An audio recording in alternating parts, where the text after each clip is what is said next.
Hi, I'm Jer. Welcome to Kill-Divill, where we focus on rum and cocktails. Today we are going to make something that I refer to as Not-a-Bacardi Cocktail.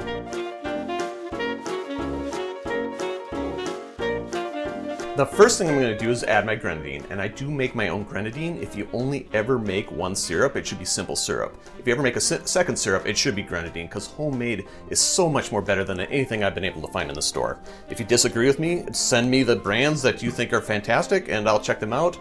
I'm probably still going to make my own. So anyway, 0.75, 3/4 of an ounce of grenadine, and that is 22.5 milliliters.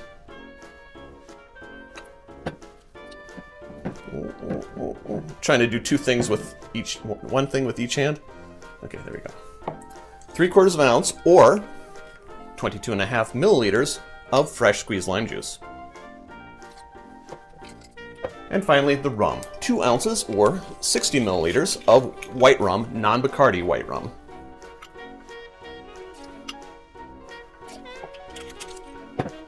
Add your ice and give it a shake. Now, since this is essentially a daiquiri, I'm going to put it in a coupe. I'm also going to single strain. You can double strain if you like. I like the ice shards in my daiquiri style drinks, so I'm going to use that. I'm not single strain is what I mean. There you go.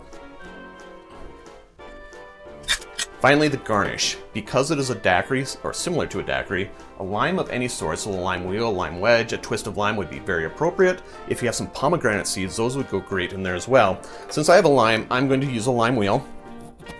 Let's see if I do this.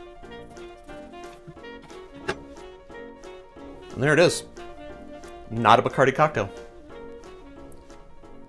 Drink with good spirits.